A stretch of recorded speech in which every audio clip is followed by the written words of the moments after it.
بەناوی خۆی گەورە سڵاوتان لێبێت بەڕێزان سەر لە نوێی خۆپیشاندان و ناڕەزایەتەکانی هاوڵاتیانی هەرێمی کوردستان دەستی پێکردەوە. ئەمڕۆ لە ژمارەیەک شار و شارۆچکەی هەرێمی کوردستان خۆپیشاندان و ناڕەزایەتی بەڕێوەچوو هاوڵاتیان داوای گۆڕانکاریان لە سیستەمی حکومڕانی هەرێمی کوردستان دەکرد. بە میوانداری بەڕێز محەممەد حەکیم کارگێڕی ئەنجومەنی سیاسی کۆمەڵی ئیسلامی کوردستان باز لە خۆپیشاندانەکانی هەرێمی کوردستان و هەڵوێستی کۆمەڵی ئیسلامی دەکەین. سەرەتا راپۆرتێک دەبینین، دواتر لەگەڵ میوانەکەمان درێژە بەم پرسە دەدەین.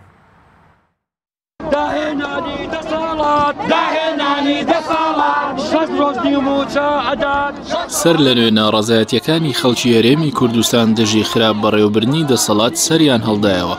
ئەمڕۆ لە سنووری پارێزگای سلێمانی و هەڵەبجەویداری ڕاپەڕین و گەرمیان و قەزای ڕەواندوزی سەر بە پارێزگای هەولێر خۆپیشاندانی هاوڵاتیان بەڕێوەچوو. پەیامی خۆپیشاندانەکان بریتی بوون لە گۆڕینی سیستەمی حکومڕانی و دابینکردنی بژێوی ژیانیان. لە خۆپیشاندانەکانی ئەمڕۆی چەند ناوچەیەکی هەرێم گرژی و ئاڵۆزی لێکەوتەوە. لە ناحیەی پیرەمەگرونیش چەندین بەرەگای حیزبی و حکومی سووتێنران. خۆپیشاندانەکانی ئەمجارەی هاوڵاتیانی هەرێم یەکەمین خۆپیشاندانی بەرفراوانی هاوڵاتیانە دوای ڕووداوەکانی 16 ئۆکتۆبەر کاتێکدا بەهۆی سەرکەشی سەرانی ڕیفراندۆم هەرێمی کوردستان لە سەدا 50 خاکەکەی و چەندین دەستکەوتی دیکەی لەدەستدا.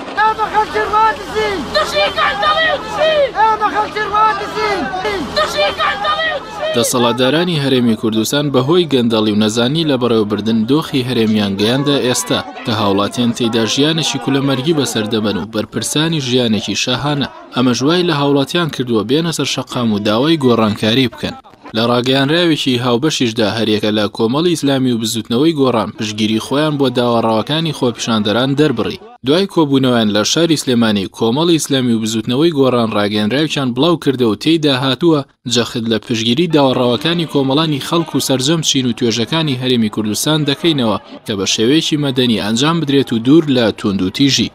خۆپیشاندانەکانی ئەمڕۆ جیاواز لە خۆپیشاندانەکانی دیکە داوای گۆڕانکاری و چاکسازی ڕیشەی لە دەسەڵات دەکەن و دەسەڵاتدارانی هەرێمیش بێدەنگیان هەڵبژاردووە. هەریەکە لە سەرۆکایەتی حکوومەتی هەرێم و پەرلەمانی کوردستان هیچ ڕاگەیەنراویشیان لەبارەی خۆپیشاندان و داواکاریەکان بڵاو نەکردەوە و بێدەنگیان هەڵبژاردووە.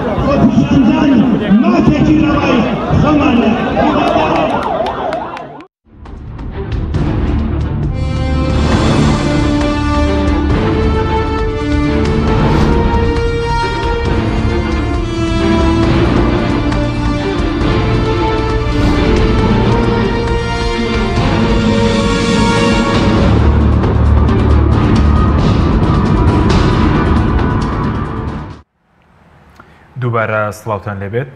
بەڕێزان کاک محەممەد بەخێر بن، سوپاس بۆ ئامادەبوونتان. ئەگەر سەرتالەوە دەست پێ بکەین بۆچی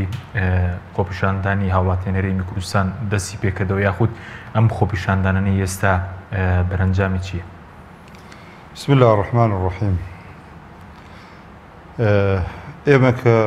خۆپیشاندانی ئەمڕۆ هەڵسەنگێنین و قسەی لەسەر بکەین و باسی هۆکارەکان و پاڵنەرەکانی بکەین، دەبێ بگەڕێنەوە بۆ دۆخی هەرێمی کوردستان لە چەند ساڵی ڕابردوودا.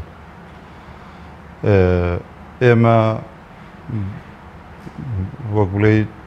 دۆخی هەرێمی کوردستان کۆمەڵێک قەیران دابووە. ئەوە نەبووە پۆزێکی چاکمان هەبی و تووشیە قەیران بین و هاوڵاتی هەموو لایەکمان تەشجیعی کەین کەوا ئارام بگرێ و ئەو قەیرانێکە تووشی هەرێم بووە. ئێمە لە قەیرانی سیاسیا بووین و حزبە سیاسیەکان لە پەرلەمانی کوردستان لەسەر یاسایەک کە دوای ئەمڕۆ دەرکەوت کە ئەو یاسایەمان لەسەری ڕێککەوتایان چاکتر بوو وەکو نەک بیکەینە سەرەتای قەیرانەکان و بیکەینە گرفتی گەورە لە هەرێمی کوردستان کە یاسای سەرۆکایەتی هەرێمی کوردستانە و کە تێدا تووشی عینادی و پێداگیری لەسەر ڕای خۆمان و دوای 1-2 ساڵ کە دەرکەوت ئێستا احتیمال ئەوەمان بکردا تووشی کۆمەڵێ لەو قەیرانانەی دوای ئەوە نەهاتایە. ئەمە دۆخی پەرلەمانی کوردستان و سەری کێشا بۆ داخستنی پەرلەمانی کوردستان و ڕێگرتنی لە سەرۆکی پەرلەمان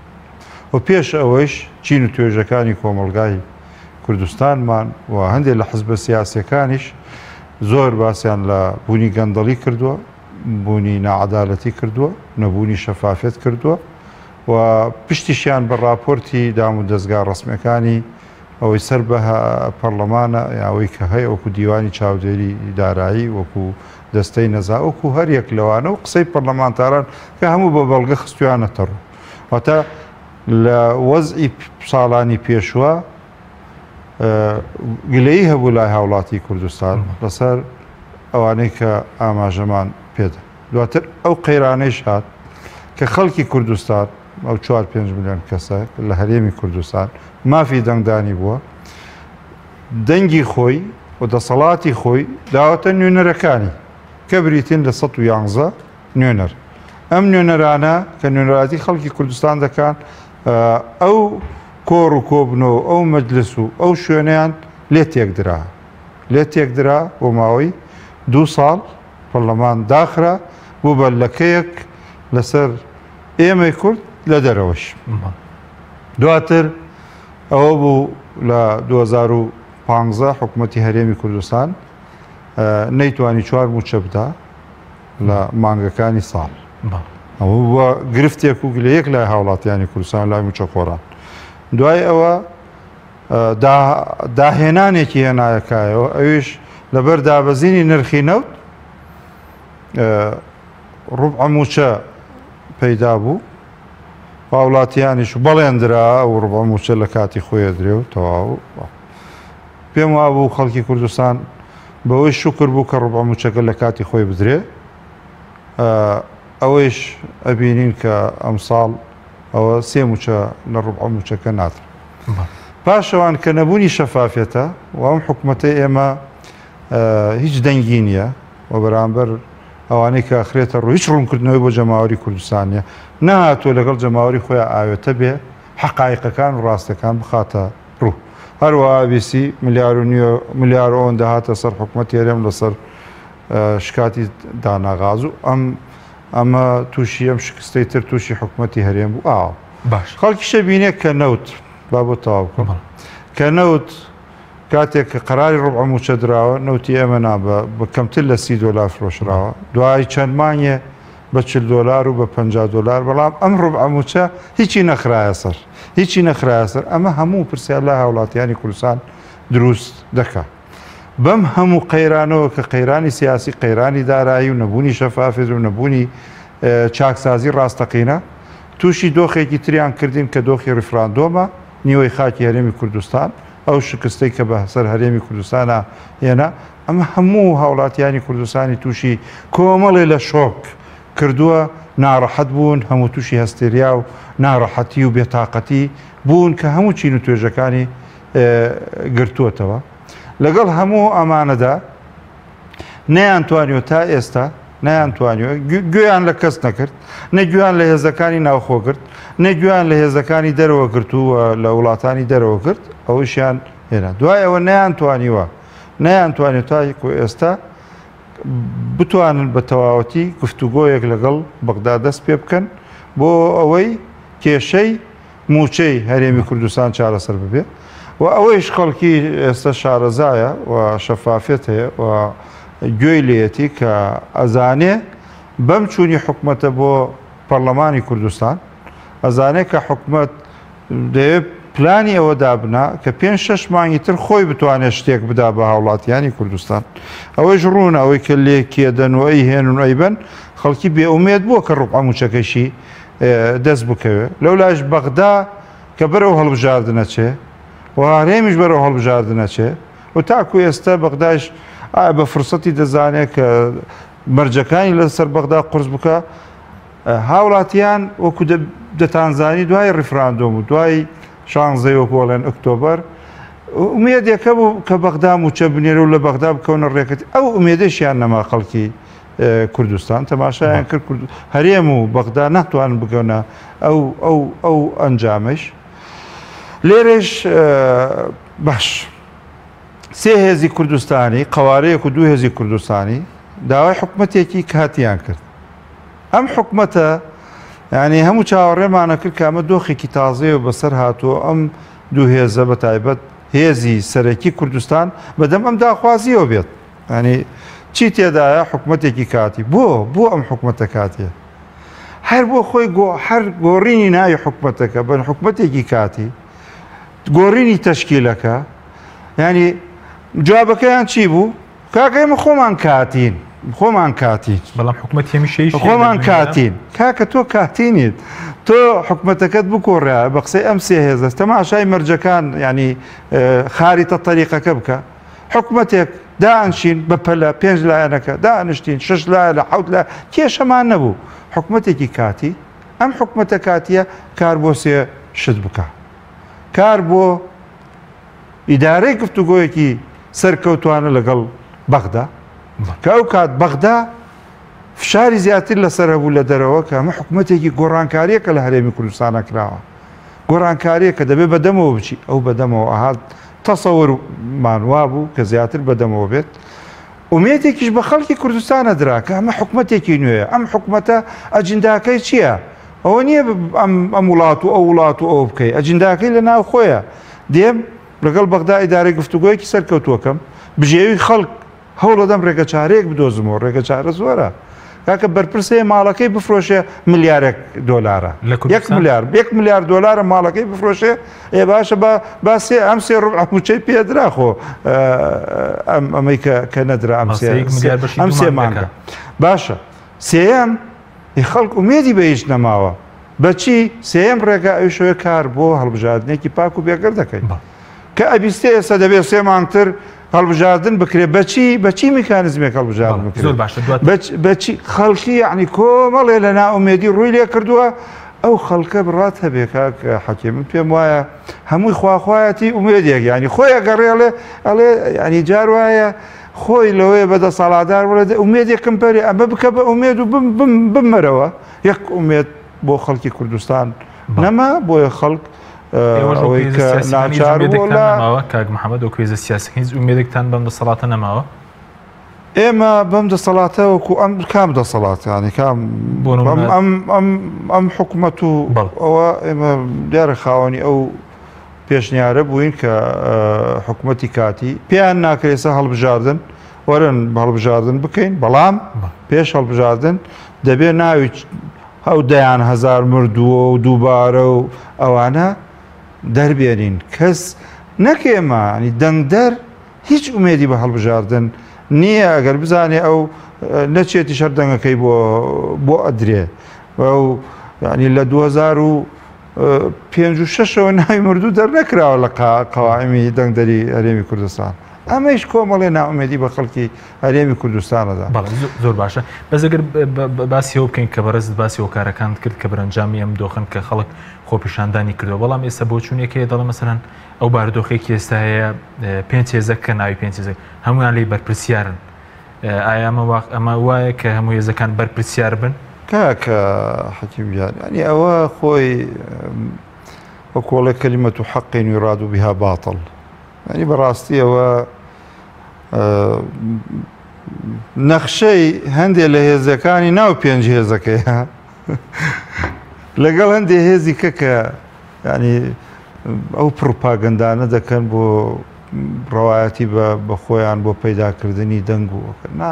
ینی ئێستا من ئەو پەڕی بڵێن لەگەڵ یەکێ لەو هێزانەی ترا مەسەڵەن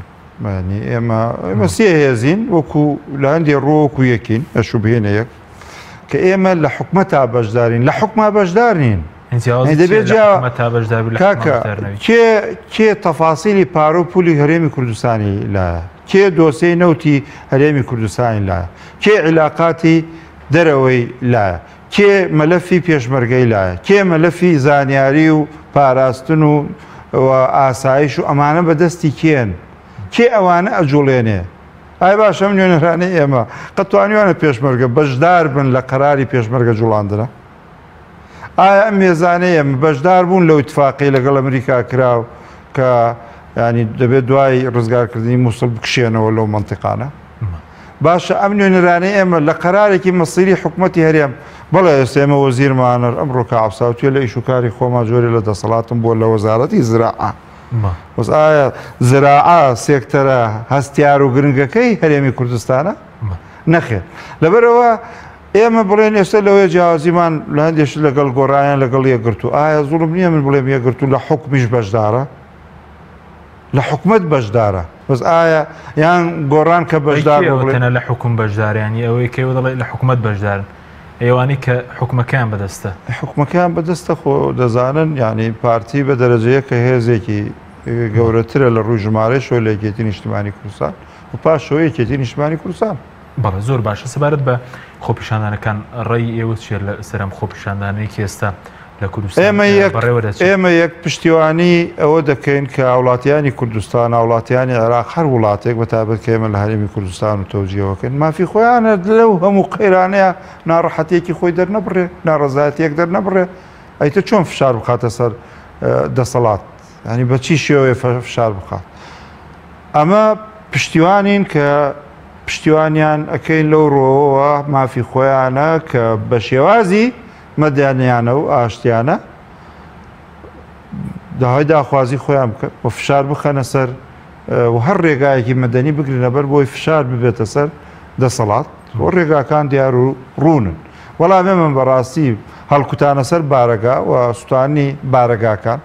تۆ دەبێت فشار بکەی عەقڵێتی حکومڕانی بگۆڕی تۆ بڕۆ چی بارەگایە بیسووتێنەوە خۆ ئەندی حەزب زۆر دەوڵەمەند بارەگای بسووتێنەوە و باشتر ئاوەدانیە کاتەوە چی باکێتی ئەندی حەزبەیە بە هەموو بارەگاکانی بسوێنە چی لە کە تۆ نەتوانی عەقڵێت و ئەوەی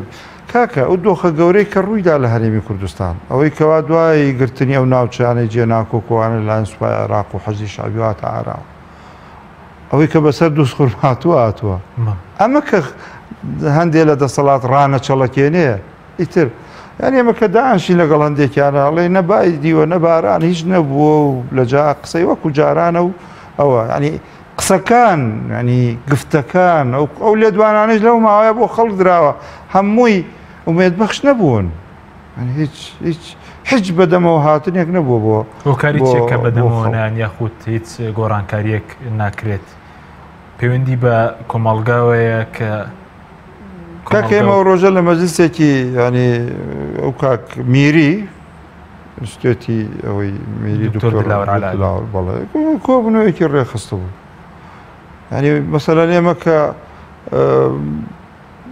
بە پێی پێگەی خۆمان و ئەوە ینی لە چاو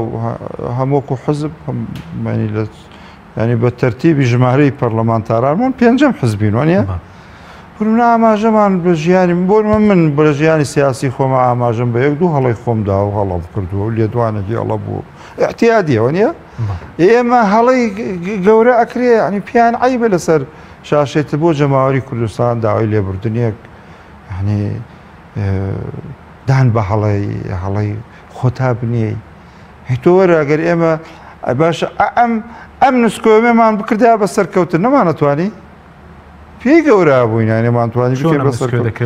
کاکەیکەی بە سەرکەوتن لەگەڵ ملەت تا ئاش دەبیتەوە یەی لەسەر شاشە شەفافەبی لەگەڵ ملەتی خۆتا ئەگەر شتێک هەبێ شتێک شاراوە هەبێ ماواردێک هەبێ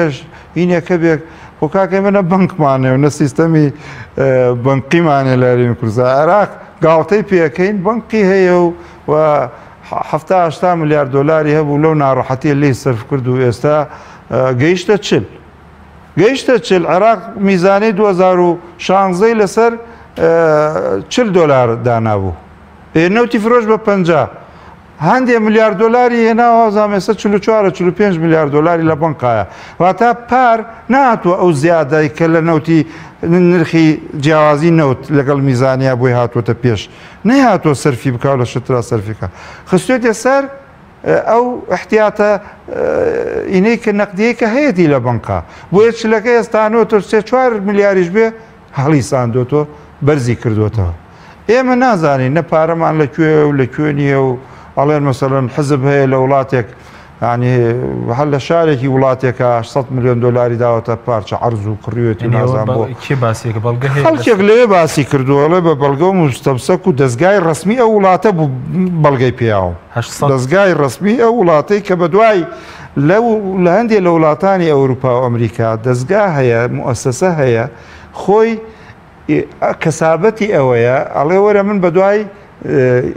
ینی کەشفکردنی پارەی مؤسسەیەک یان حەزبێک یان وڵاتێک ئاچم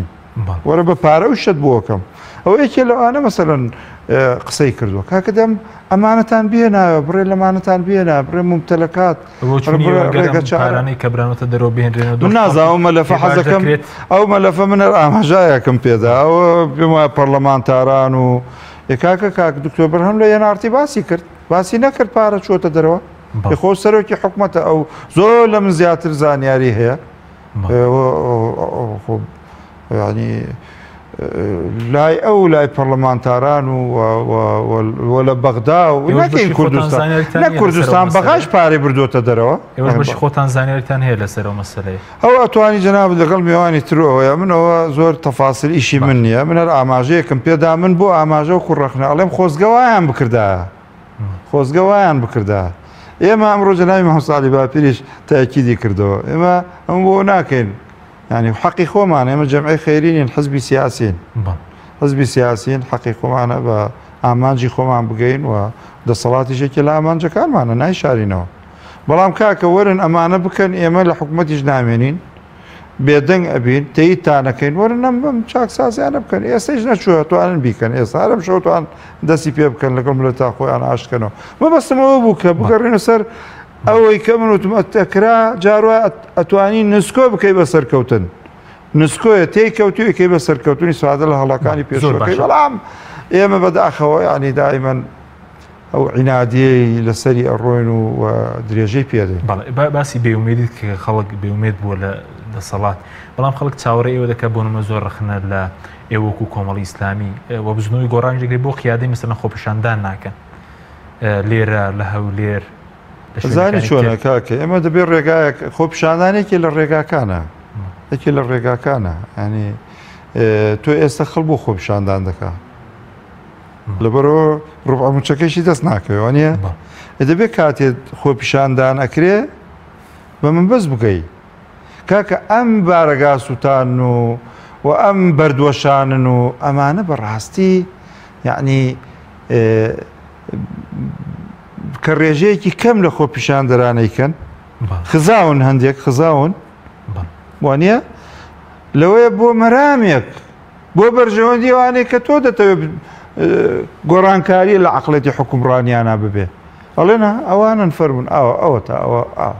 دا خۆپیشاندانێک خەڵکی تیا بکوژرێەوە تەمەنە من لە هەردوو ڕۆ ئەم بۆ خۆپیشاندەران نابێ بچنە سەر بارەگای حەزب خۆشی لەسەر بارەگای حەزبی ئەزانی هەر تەقاکە تەقەوانە ینی ئەوە هەرە زانی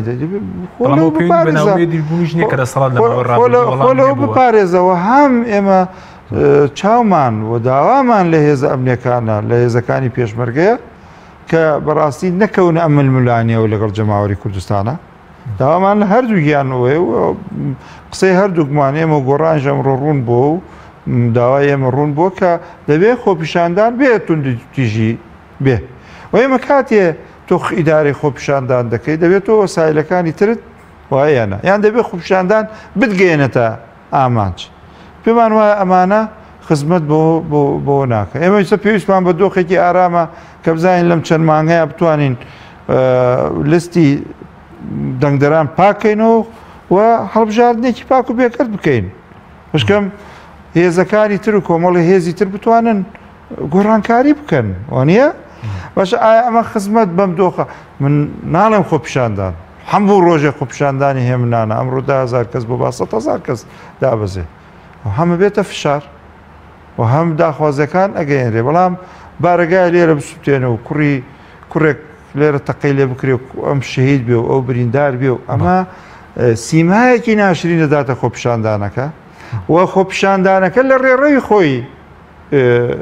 لادات بەڵە سپاسکەم ناوبڕێکمان هەیە دواتەکەرم وەلای بەڕستان بەڵێ بینێرانی بەرز ناوبڕێک و دەگەڕێن وڵاتان لەگەڵامێن تۆپ ئارت تاکە بریکاری تۆڕی میدیایی کۆمەڵ بۆ دروستکردن و بڵاوکردنەوەی ڕیکلام تۆپ ئارت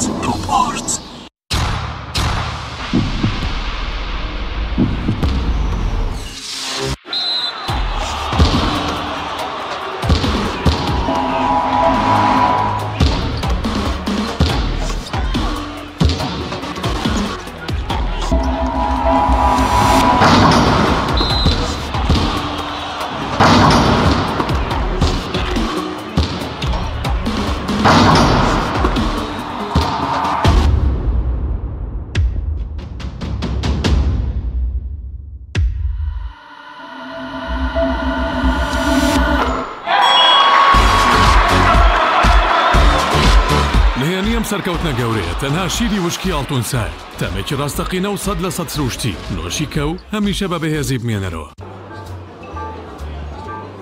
شێف برنجی مەحموود لە هیچ شوێنێک نەماوە.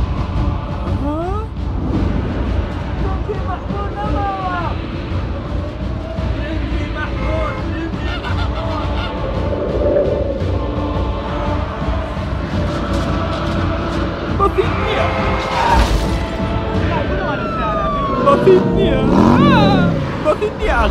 آخر بسيط نية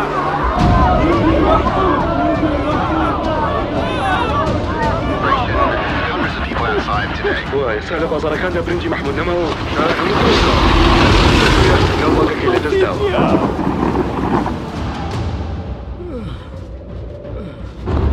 بسيط نية شێفوریا کاکە ئێمە چاوەڕێی تۆین. باشە باش ئەوەی بینیمان تەنها خەوێ بوو نهێنی خوارد نەخۆشەکانی شێڤوریا لە جێی خۆی ماوە ئەگەر برنجەکەت مەحموود بێت هەموو شتێکی تر باتیتە. کۆمپانیای چای نوێ کۆمپانیای چای نوێ هەستا بەکردنەوەی کارگەی فۆم بە ئەمێری پێشکەوتوو کە توانای دابینکردنی مادەی فۆمی هەیە بۆ هەموو کوردستان. لەم کارگەیە هەموو جۆرە فۆم و ڕنگ و قیاسێک بەرهەم دەهێنرێت. ئەم کارگەیە کاریگەری دەبێت لەسەر بژانەوەی ژێرخانی ئابووری و هەستانەوەی کەرتی پیشەسازی لە کوردستاندا. کۆمپانیای چای نوێ بۆ بەرهەمهێنانی فۆم. کۆمپانیای دنیا دیکۆر کۆمپانیای دنیا دیکۆر ئامادەیە بۆ دانانی دیکۆراتی ماڵ و شوێنە گشتی و حکومیەکان. کۆمپانیای دنیا دیکۆر هەڵدەستێت بە دروستکردن و دانانی کەوانتەر و ژووری نووسن و ئۆفیسی گەشت و گوزار و جبسم بۆردی مەغریبی و کاغەزی دیواری ئیتاڵی و تەختەی ئەرزی تورکی و ئەڵمانی و جیاکردنەوەی هۆڵ بە HDF و MDF و داری سروشتی. کۆمپانیای دنیا دیکۆر دنیایەک بۆ دیکۆراتەکانتان. ناونیشان سلێمانی فەرعی یەکەم شەقامی بازنەی مەلیک مەحموود بەرامبەر پارکی مەلیک مەحموود. فەرعی دووەم شەقامی بازنەی مەلیک مەحموود بەرامبەر سۆپەرمارکێتی ئاڵتون. فەرعی سێیەم ناوچەی پیشەسازی یەک بەرامبەر تاقیگەی بیناسازی. کۆمپانیای دنیا دیکۆر. تۆپ ئارت تاکە بریکاری تۆڕی میدیایی کۆمەڵ بۆ دروستکردن و بڵاوکردنەوەی ڕیکلام. تۆپ ئارت.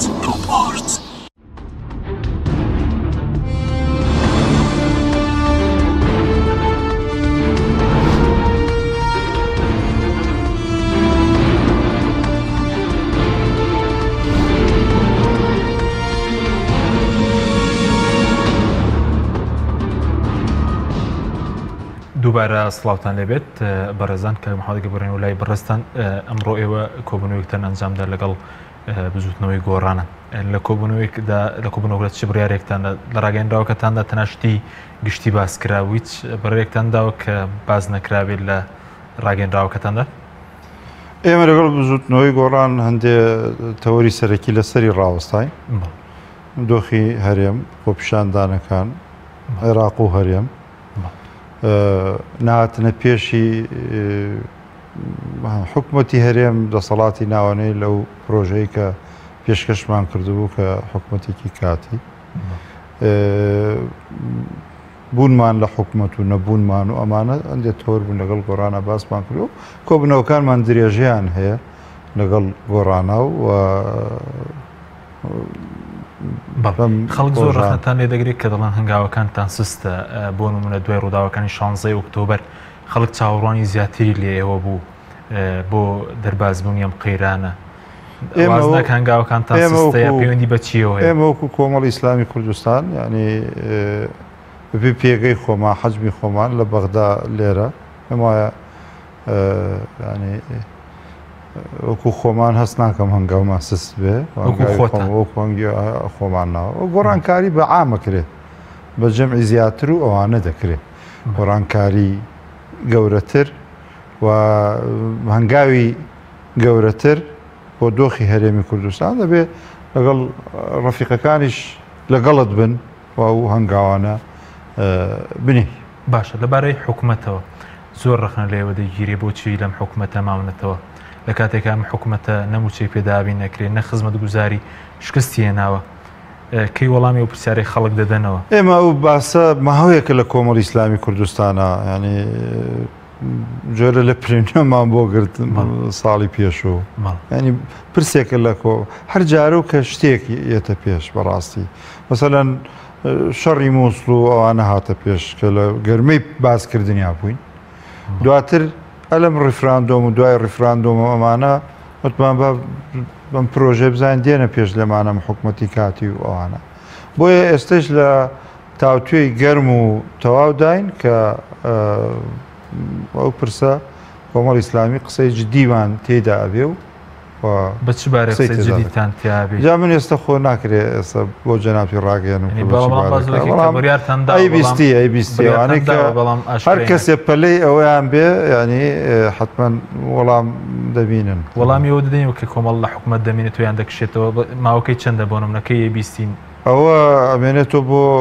منەڵم لە گفتوگۆی نێو خۆداین وەکو ئەنجومەنی سیاسی وەکو سەرکردایەتی و سەرکردایەتیش لەو ڕۆ بڕیاری خۆی داوە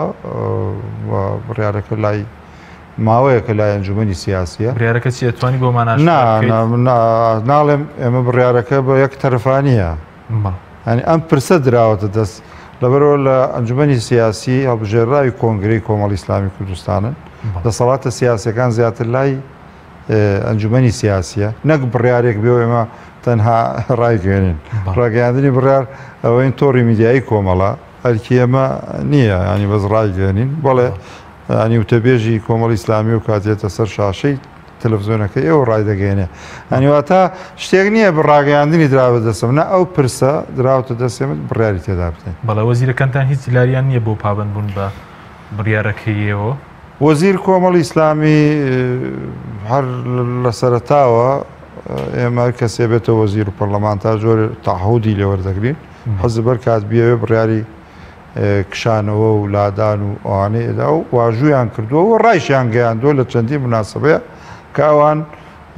سەربازی کۆمەڵی ئیسلامی کوردستانن هەر کات کۆمەڵی ئیسلامی هەر بڕیارێک بدا ئەوان نزیکە بۆ دەرچوونی ئەم بڕیارە کاکە حکوومەتەکە خۆی ئەلانی گرە سێ ماڵترە بژاردنەکە ئیترانی هەر بەوەی ئەلانە بێتە جۆرە لە حکوومەتی تەصریف ئەعمال و ئەوانە ینی خۆی ماوەکان خۆی ماوەی خۆی کەم ماوە ئەویش پێم وتی لە تاوتوێکردنی گەرمی ئەو بابەتەداین هەر بە تەنیا بڕیاردنیای خۆ لەگەڵایەنەکانی تریژ و توێژ لەسەر مەسەلەیە دەکەن چۆن گونجا ئاواکەین چۆن گونجا ئاواکەین بەڵام ئێمە خۆتەزانی دوای ئەو ئەحداسانی لە هەرێمی کوردستان دوای ڕیفراندۆم هاتەکایەوە وەکو کۆمەڵی ئیسلامی کوردستان کە کاگنێچیروانیش تەشریفی هێنا بۆ لای مامۆساعەلی باپیر زۆر دڵسۆزانە قسەی خۆمانمان هەم بە کۆ پێوتووە هەم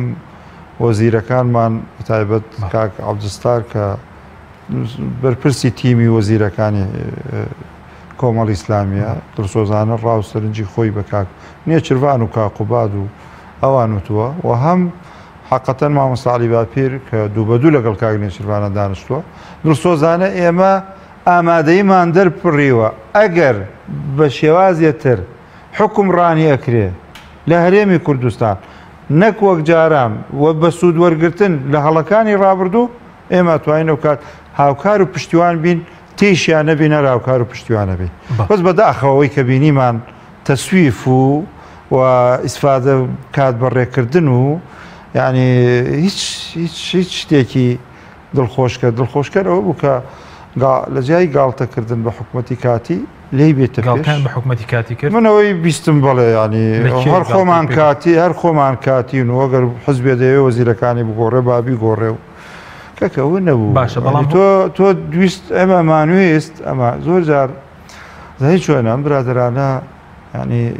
وەڕە حەوت پاکێژبانی ئەمە سێ لایەنێ پۆسیۆنی پێشوو تەقدیم بە دەسەڵات کرد هەمووی دڵسۆزیە بۆ خۆیان هەموو پێشمەرگە ینی بە کەمە بینی ئەگەر دەنگی بۆ کۆمەڵی ئیسلامیان بۆ لایەنەکانی تر بێوانە باش پێشمەرگەی خۆیانە ئینی خۆیانە ئێمەمان نەزمیکەن نەزمیکەن باشە لەو کاتەوە حەوت پاکێژەکەمان تەقدیم کردووە لەو کاتەوە کار بکرایە دڵسۆزانە یەکی هێزی نیشتیمانیمان بواە وەکو ئێستا بوو کە بە ئێستا و تەخوین و بە خیانەتکردنی یەکتر کە بەرامبەر یەکەوترێ ئەمەڵێ کشایتەوە ئەڵێ تۆ فەرقت کرد و ساڕۆغەکانی ئەو چەک و تەقەمنەی غەرب ئەیدا پێت بەس بۆ لایەک بوو نەتدا بە لایەکەی تر و ئەی تۆ 4 ساعت شەڕم کرد هیچت پێ نەگەیاندم و ئەم تۆمەتی ئەوە کاو یەکسەر چوار لیوایە چییە یەکسەر کشانەوە لە یەک ئەم چۆ ماڵی خۆی ئەو چۆ ماڵی خۆی کاکە ئێماڵێن کاکە هێزی هەر یەکێتی و پارتیە دەفەرمو یەکی خە ڕێکی خا وانە کاکە دەستگامنیەکان یەخەن ئیخۆ خۆتە زانی ئەم معاشی ئەوە بڕێەوە ئەو قسە بەوە کاو ئەو متمانەی بەو نییە و چیمان لە سۆماڵە چێ چی شتێکمان لە مۆزەمبیقە چێ من نازانم ینی ئەم برادرانە دڵسۆزی ئەو پەڕی دڵسۆزیان بۆ دەرەبڕی قبولی ناکەن ینی هەم بەگومانن دایم وازان تۆ دەتەوێت ئەو ژێریان و تۆ دەوێت بە ڕێژێر پێیان ڕاکی تۆ تەوێت لەسەر عەرز بکاکە وەڵی هەر تۆ بە بەس معقول بە ڕێک بە ئەم ملەتە تووشی ئەم کارە ساتە مەکە کاکە دژایەتی گەندەڵی بکە لە بن دەستە تا خۆ دیارن ینی دیارن ینی ڕێمەدە هەندێک کەس ناشرینت کا و لێ دوام دات و دژایەتی ئەم بکاو شەڕی ئەو بکاو ئەو بکاو فەرموو خۆ ئەوەی هاتە پێش بەڕاستی پێشنیاری ئەو سێ قەوارەیە ئەو سێ دوو لە بەتابەت گۆڕان و کۆمەڵ و پاشان قەوارەکەی کاک هاوپەیمانی ئەوکە یا ئەوی ئەلانەی کردمان تەسەوڕما بۆ دوو حزبەت چاک لێ بێنە پێش و بێنە فەرمون کاکە فەرمون حتا ئێمە خۆی ئەلان کرا کە نامانە ئەم سێ لایەنەیان چوار لایەنیان ئەوە هەموو لایەنەکان پێکەوە فەرمو حکوومەتێکی ناوێنین قازی وەتەنیشی هیچ نهاتنە پێش لە هیچ شتێ لە هیچ قەزەیە باشە یەک کۆبنەوە کرا کەمە لەگەڵ بەقا چۆن هەنگاو بنین نەکرا بەڵام هەنگاوی داهاتوویەوە چی دەی بۆ نمونەیەوە حکوومەتی کاتیتان کە پێشنیازیەوە بۆ ڕەت کرایەوە هەنگاوی داهاتوتان چی هەنگاوی داهاتومان دەبێ وابێ ئێستا هەنگاوی داهاتوتە سەرەوە هەمومان چین و توێژەکان هەموو فشار بکەین و نوێنەرە کارمان لە پەرلەمان و ئەم کۆمیسیۆنی باڵای سەربەخۆی هەرێمی کوردستان ئەگەرانەوێ نەختێ بچنە مێژووە وانیش وەکو خەڵکی تر نەبن نەختێ ئەو 400,000 دەنگی مردوو دووبارە و لێکچوونە ئەمانە هەیە کرد بای 20 کورسی زیاترە کاکە معقولە ینی معقول بەخشە شتێکی کەت پێڵم خۆ ینی لەو فەن و فنوونی دەنگ دەر و تەزویر و شتانە بە قەدر یەکێتی لێ نازانین وانە یەکێتی بۆ معارزە بژازم بکرێت خۆ ئەمڕۆ ئەعلانی حوتی سێ بە ڕۆژی کۆنگرێ یەکێتی مانای چییە؟ وەڵامی کاگنێ چربانە کە ئەڵێ سێ مانگتر با هەڵبژاردن بکرێت ئەی بۆ ینی بۆ مەسەلەن ئێمە کۆمەڵێ پرسیارە سێ مانگترێکەی کۆمیسیۆن ناڵە بە 45 ڕۆژ پاکێکە با 45 ڕۆژ دەنگدەران پاکاتەوە هەڵبژاردنێکی پاک و بێگەر بکرێت نەتیجەکەی دوایی بەپەلە ئەم ملەتە ئەم با ئەم سێ مانگەی چاوەڕێکەین هەڵبژاردنێکی پاک و بێگەر خەڵک بە ئازاد نوێنەری خۆی بنێرێتە پەرلەمانی کوردستان لە پەرلەمانی کوردستان بە بەرنامەیەکی نوێ بزانین حکوومەتێکی نوێ و چارەسەری لەو ئەو کات بەغاژ دەسەکا بە گفتوگۆ چونکە بەغاژ هەڵبژاردنیە بەغاژ ئێستا دوو تەیارە و عەبادی و مالیکی و حتا کوردیش ئێستا گەمە لە بۆینەکەن و هەیە جاران دوژمنی ئەم بوو ئێستا چێ دۆستایەتیەکە و هەیە ئێوە پەیمانێتدان کە بازەوەکە کە لە نێوان عەبادی لەلایەک و مالیکی ئێوە لەکوێوە هەم پەیمانێتدان پژگیری کامیان دەکەن ئێمە لەگەڵ ئەوەین کە ئەوەی ممکنە ئێستا کە بکرێ بۆ کورد مافە دەستوورەکانی گەلی کوردستان بەدەست بێنی کێ لەوە زیاتر هاتە پێش لەگەڵمانە پێمان وایە گفتوگۆ لەگەڵ ئەو بکرێ مەرجێ ئێمە کۆمەڵی ئیسلامی کوردستان داخڵی ئەو ململانەی لست و لسکاری بەغا ببێ زۆر باش بەس بۆ سێ مانگی تر کە بەڕێز دەڵێ وا بڕیارە کە نامەکەی سەرۆکی حکوومەت بۆ پەرلەمان بەڵام سێ مانگی تر ڕەنگە بۆ مەسەلەی موچە خەڵک لە بارودۆخی خراپ دێتە سێ مانگی تر با خەڵ فشار بکە ماوەیەکی دوور و درێژ کاک حەکیم گیان خەڵکە توانێت فشار و ململانەی مەدەنیانەی خۆی بەڵام دەسەڵاتێک کە گوێ نەگرێ خەڵک چی بەسەری مەسەرەن ئەو دەسەڵاتە گوێ لە خۆپیشاندار نەگری گوێ ئەگرێ کاکە گوێ ئەگرێ فشار مەدەنیانە بێ و بەردەوام بێ تر خۆ گوازرێتەوە بۆ دەرەوە و خۆم ڕۆژ لە دەرەوە کە بانگەکرێن ببینرێن و حتمما پێشیانەوترێەوە و خەڵکت ناڕازی بەڵام لە دەرەوە پامی شێ بۆ پشگیریانەوە شێ ئەخە پشگیریان هەیە پژگیری مەشروتە کاکە با خەڵکی کوردستانەوە بزانێ ئەوە پێم وایە ئەوەی دەرەوە فرسەتی ئەخیرە ینی دەرەوە وەکو بڵێ فرسەتێکی ئەخیرە بە هەرێمی کوردستانی داوە ئەڵێ قوارەکەت بۆ پارێزم هاوکارتەوە پشتیوانتم بەڵام تۆش دەبێ یەک لەگەڵ بەغا بە پێی دەستور مامەڵە بکەیت دوو ینی خۆ دیارە ئاماژەی ئەوەی وەزارەتی خارجی ئەمریکی بە حزبەکانی تر و بە چینەکانی تر و بە توێژەکان ینی ڕخنەی پەرلەمان داخستنەکەیان لێگیرێ کاگەوانە هەمووی ینی زۆر باشەوە و باسی لێکرا زۆر باشە بەڵام ئەوەی کە بەرە زووتە کە هەڵبژارن کە 3 مانگی تر بەڕێوە بچێت ئەگەر هەڵبژارنەکە تۆماری دەنگدەران پاک نەکرێتەوە و هەڵبژارنێکی پاک و ئازاد و دادپەروەر نەبێت ئەم قەیرانان ئێستا چارەسەر دەکات هەر بەردەوام من لە تەزویر ئەو خەڵکەی چاوی لە گۆڕانکاریە ناچێت بۆ بێئومێدە و ناچێت بۆ دەنگدان و ئەوەش دەستەمۆی حزبە ئەبرێ و 400,000 دەنگە تەزویرەکەیش و ئەوانەیش و وەزعەکە و کات خەڵکی تر بۆچی گلەی لە تا ینی بۆ گلەی دوای لە ئێمەمانانەکە دوای حزبەکان هەمووی ڕیزەکە و هەندێک کەس گلەیەی لێەکەن باڵێن ڕێگاکە دیارە دەبێت فشار بکەین بەڕاستی و ئێمەم قەوارە نوێکان و حزبە سیاسەکان دەبێت فشار بکەینە سەر کۆمیسیۆن دەبێت لیستی دەنگدەران پاکرێتەوە دوای پرسیارم زۆر ئەگەر من ناڵێم ێستا هەڵبژاردن هەڵبژاردن ینی 3 مانگتر بکرێ بەو مەرجە ئەنی دەبێت ئاوا بکرێ ئەگەر نا زەحمەتە هەڵبژاردنیش ناکرێ گەرێکێتی و پارتی لەسەری متتەفق نەبن بەڵێ زۆر بە کورتی سەبارەت بەوەی کە تا ئێستا و توێژ لەگەڵ بەغداد نەکراوە هیچ کۆبوونەوەیکی فەرمی لەگەڵ حیزبەکان نەکراوە چۆن مامەڵ لەگەڵ بەغدا بکەن بۆ ئایندە هیچ بەرچاوڕوونیەک نییە هیچ وەکو کۆبنەوەی حزبەکانەندێک کۆبنەوە کرا کە لە هەولێروانەی من نەچوین ئەوزام 1-2 کۆبنەوە کرا ئەوەش کۆبنەوەی حزبەکان نەبوو ینی ئەو بڵێن مؤسسەی مێری کە داوەتی کردوین نوێنەری انجومەنی سیاسی چوین و بەشدار بووینەوە نوێنەری لایەنەکانی تروانە ئەوەی کە ئێمە خوێنمانەوە لەوێ ینی خوێنمانەوە و هەندێک حزب و پێداگیری لەسەر ینی ریفراندۆم و ئەمە نابێ ئاوا و ئاوا ینی ئەو بەو تەسەور و عەقڵێتە بەڕاستی ئین لەگەڵ بەغدا ناکرێت باسیشم کرد بەغداش ئەمڕۆ لە ینی لە کێشەی نێوخۆی هەڵبژاردندایە ئەوش ئەو گرفتەی هەیە و دیارە شتێکیش لە بینیانە هەیە مەتاڵیبی بەغدا و مەرجەکانی عەبادی شەشمەرجەوەی کە بڵاو بۆتەوە ڕۆن و دیار بەڵێ ئەگەر چاکسازی نەکەن زۆر بە کورتی پێ دوای دۆخی کوردستان بەرەو کوێ دەڕوا ئەگەر چاکسازی نەکەن دەسەڵاتدارن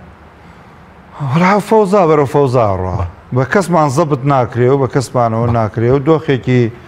بەرەو دۆخێکی خراپ ئەچێ و مەگەر حزبێک بڕیاری دابێ ینی تێکیش بچێ گوێی لێ نەبێ ئەگەر نابەڕاستی دۆخێکی خراپە ئومێد دەکەم وانە بێ و ئێمە وەکو کۆمەڵ ئیسلامی کوردستان دڵسۆزانە ئەیڵێن داوا دەکەین ئێستێش نەچووە بچێ سەفحەیەکی نوێ لاپەڕەیەکی تازە لەگەڵ ئەم ملەتەیە هەڵدرێتەوە بەڕاستی چاکسازی ڕاستەقینە بکرێ و چاکسازیش لەسەرێ ڕا دژایەتی گەندەڵی لەسەری ڕا بۆ خوارەوە شۆڕ بێتەوە و 4-5 نمونەی ڕاست پیشانی ئەم ملەتە بدە ملەتە ئێمە زۆر ملەتێکی دڵپاک و دڵسافە گورج قەناعەتەکە بە شتی مەلموس و چاک ببین بەڵێ زۆر سپاس بۆ بەڕێز محەممەد حەکیم کارگەری ئەنجومەنی سیاسی کۆمەڵی ئیسلامی کە لەم بەرنامەی لەگەڵمان بووی سپاس بۆ بینەرانی بەڕێز سپاس بۆ هاوکارانم تا بەرنامەی تر خواتان لەگەڵ